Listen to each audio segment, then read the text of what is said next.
method of trust. And when emails were designed, they weren't designed with this risk at the start. So the way that emails are set up is if I'm going to email you, Peter, and I've got your email address, I can send you an email. If I want to email Peter, if I can email Ricky, I've got his email address, I can send him an email. If I want to change and pretend to be somebody else or set up a fake email address and send that to you, I can do that.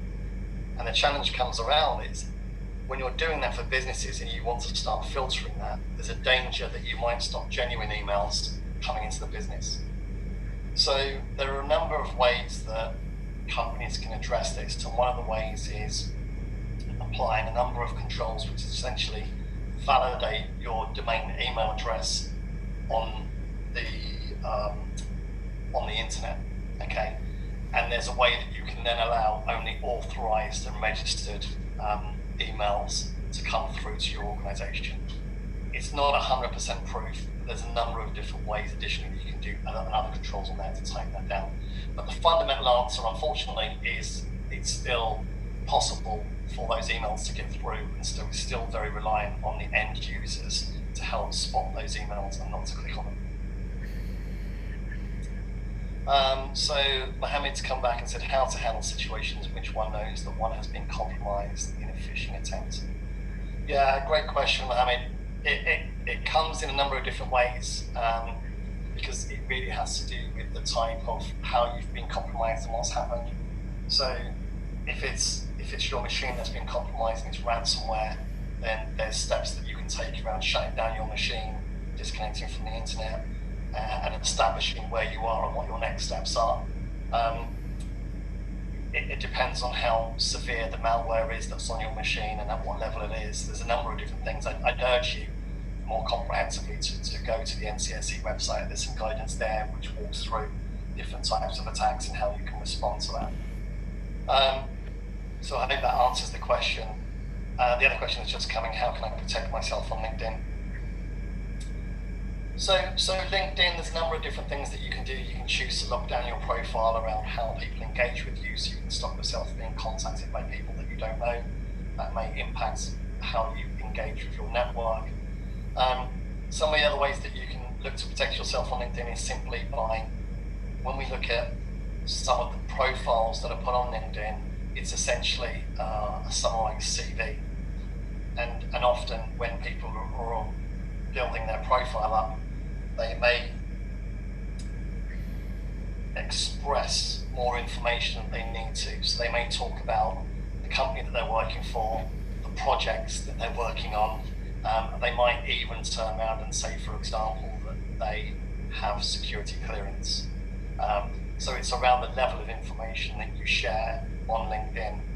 But I understand and appreciate that, again, from a LinkedIn perspective, it's a business profile tool and it's very important for lots of people, and I certainly use it all the time. And the last point that I'd say on there is as we've said with all of the accounts that we've spoken about, is making sure that your password is managed on LinkedIn.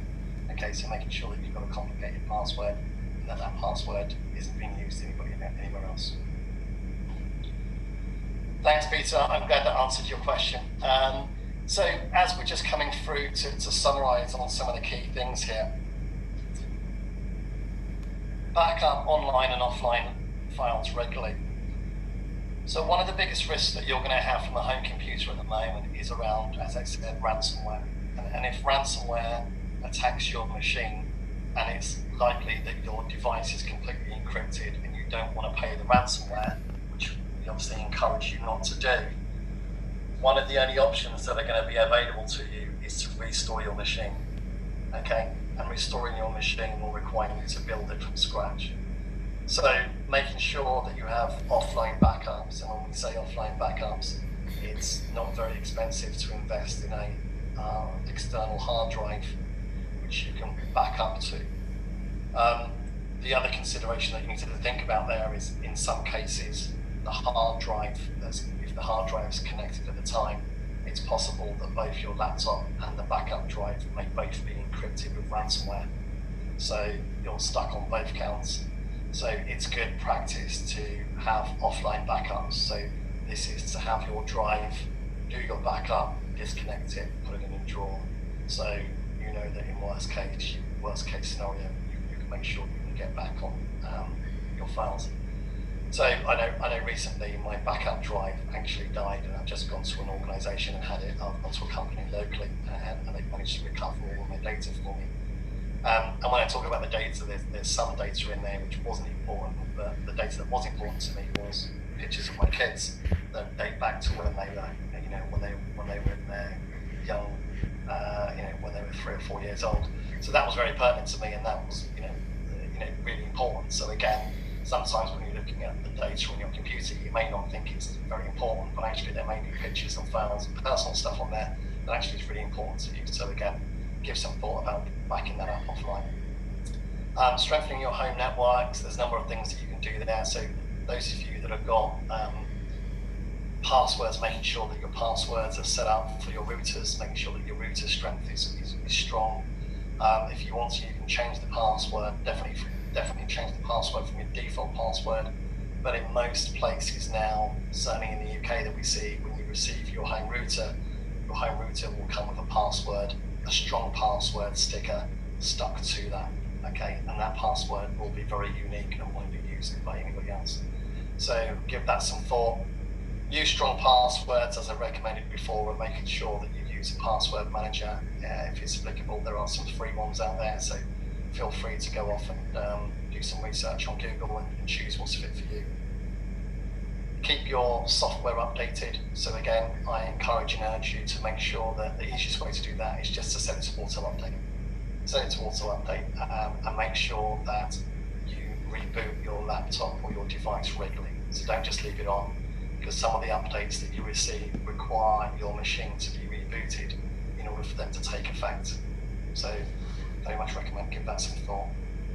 Manage your social profile, we've spoken about that. So again, making sure you go through your profile settings and see what's visible. One of the things that we've seen recently again is the correlation from people's activity on social media that might get press attention and then essentially affect that person, not just from their personal profile, but also from their work's perspective. So certainly as we've seen recently with Black Lives Matter, there's been a number of different opposing positions where people have shared on social media a very strong opinion, and that's being called by the press, and then the press have gone to the company to ask the company whether they endorse that person's position. And I'm not going to go into that, but I think you can all get where I'm going from there. So I'll just have a look through these. So we've spoken about check privacy settings and security settings, and again we keep going back to avoid opening and deleting suspicious emails or attachments.